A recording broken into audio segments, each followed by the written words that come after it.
It is not uncommon for personal development and self-helpy related books to be full of fluff and ego boosting and glitter-coated bullshit. However, this isn't to say that the desire for more optimal strategies in life is futile. To the contrary. The educational system in its current form teaches us the basics of life, but doesn't give us a strategy to become ultimately successful. We learn very little about power dynamics and people's real motivations. Your success can be correlated to the degree to which you understand and embody the understanding of human nature.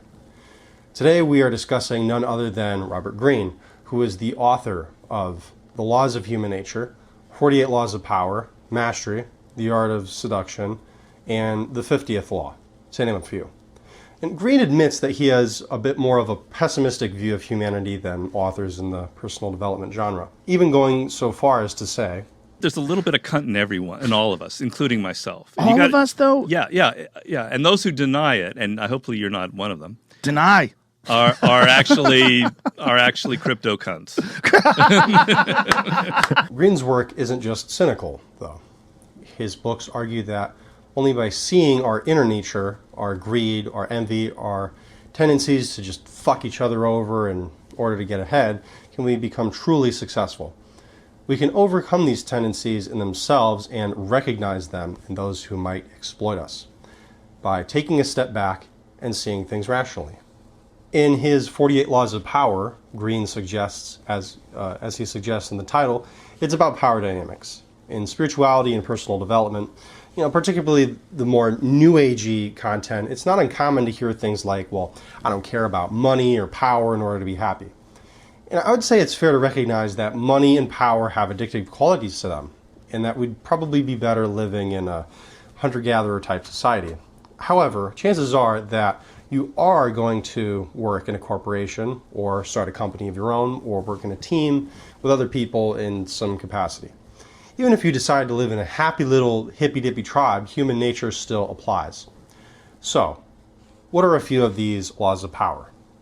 Law number 1 is don't outshine the master. What does this mean?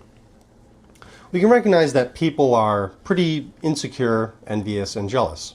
If you become too successful too quickly in a work office, for instance, co-workers could become jealous and try to sabotage you in the process. Don't try to outperform your superiors. Don't be a show-off, in other words. Law number 4. Oh, I can learn from this one. Say less than necessary. I know we've all been in a situation where we've been running our big fucking mouth and it got us into some deep shit. It can be observed that the person who speaks less has the upper hand. Spewing can be anti-seductive. It's better to ask precise questions and to let your actions speak louder than words. Law number 5 is defend your reputation. Humans are social animals. Our reputation can be so powerful as to weaken the morale of our enemies and strengthen the morale of our team. Law number 7, get others to do the work for you. Greene uses an example of how Thomas Edison wasn't much of a scientist himself, but a businessman who used the work of Nikola Tesla. A lesson from this is to be very clear on the terms of the people you do business with and get terms in writing so you don't get fucked over. And that's a recurring theme of the music business, for instance. Law number 10. Avoid the unhappy and unlucky. In other words, avoid energy vampires who drain your time and resources and give nothing in return. Law number 15 is destroy your enemy totally. When most of an organism is killed off, there is a superstrain that remains. The same applies to warfare. This principle recommends crushing your enemy totally so that there is no chance of a superstrain coming back. Very Machiavellian. Law number 18. Danger of isolation. Humans are social animals. If we are too isolated or cut off from other humans, it's not only depressing, but it significantly reduces our opportunities for success. This is particularly dangerous if a romantic partner is trying to separate you from others.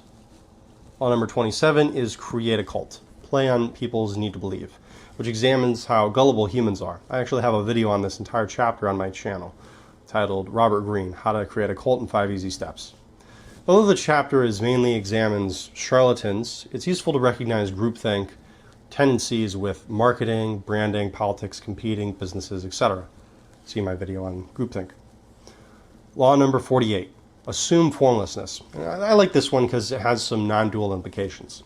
Bruce Lee has a famous quote on becoming like water. When water is in a cup, it takes the form of the cup. When it is in a teapot, it becomes the teapot. Robert Greene actually embodies this pretty well. In his Google Talks, he's more academic. In his appearance with Joe Rogan, he's more fresh and one of the guys.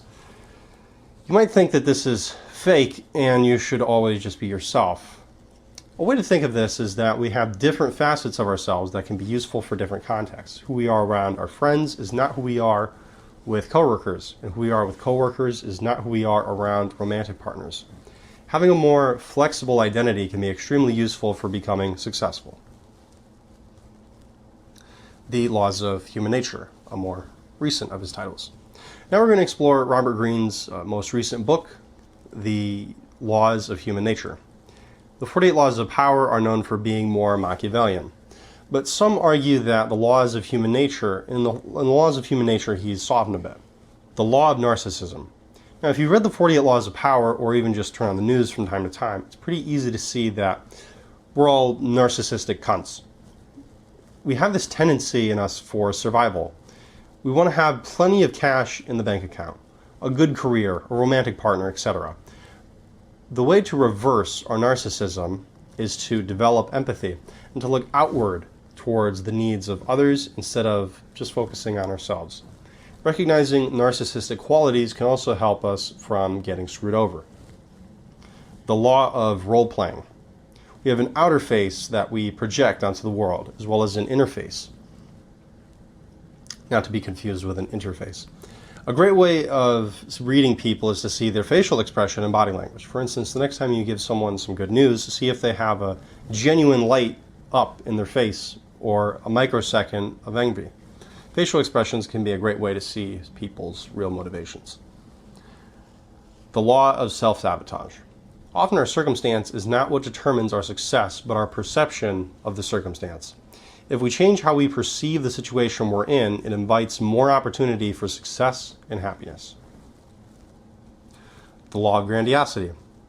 Grandiosity can cause fantastic visions for future possibilities. However, without proper expectations to make the vision a reality, grandiosity can be a fucking disaster. Grandiosity can be a positive, but it needs to be a good mix of logistics and pragmatism along with it, in order to fully come about in reality. The law of authority. People want to be led, but willingly.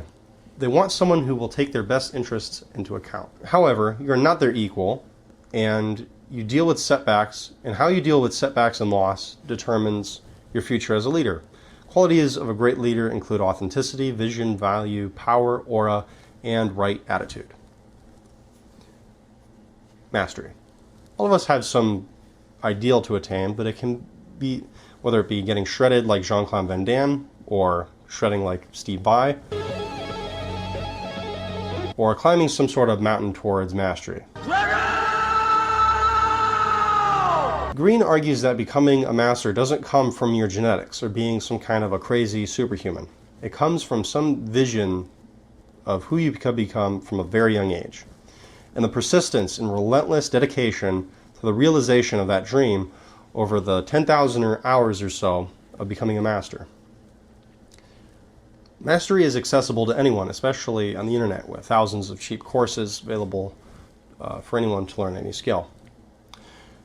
By putting in the time to create a skill, something you like to do, granted, a job is a job, and even if it's a phenomenal career, there's always sacrifices and discipline and consistency. So, how do I avoid having a shitty, quiet life of desperation? Here's a few things. The first is to know thyself, to look inwards and look at the things that you're really good at or have a passion for. As Alan Watts put it, what would you do if money were no object? Once you have some kind of field you like, become an apprentice. You can become an apprentice to a master. This is someone who's gone through all the bullshit and knows all the workarounds and knows what works and what doesn't. Another quality of mastery is embracing the process. I know that when I started Blender 3D, I wanted to go straight to making video games and 3D characters and all that stuff. However, it took years to learn my way around the software to even make a halfway decent bust of a head. It's a very time-consuming process, but I just love the process of making things in 3D. And achievements are nice, but they're fleeting. They're only a small fraction of the process. Another is to embrace critique. And I know this one all too well. One passive, why the apple tree apples, the client actually asked for 200 changes. Embrace resistance. A part of being skilled is consistency. What you do with your day over long periods of time, months, years, and decades. There will be days when you don't feel like working out or playing guitar or doing that rigging course in Blender because it's fucking tedious. Embrace what is emotionally most difficult. See my video, One Rule for Acing Life by Gura. So this concludes today's video. These are some notes on and commentary on Robert Greene's 48 Laws of Power, the Laws of Human Nature, and Mastery. It's actually a goal of mine to do a bit more reading in the year 2021. I'll get to add a list of the New Year's resolutions that I intend to enforce and follow through with. I really like Robert Greene's work, though. When sifting through any field of information out there, there's a lot of bullshit, but Greene is just a real gem. I think if you give this book a read, or these books a read, it'll help with developing strategies with your business or career, or anything involving navigating humans and all our petty, self-serving crap. So thanks you for watching, and have a fantastic week.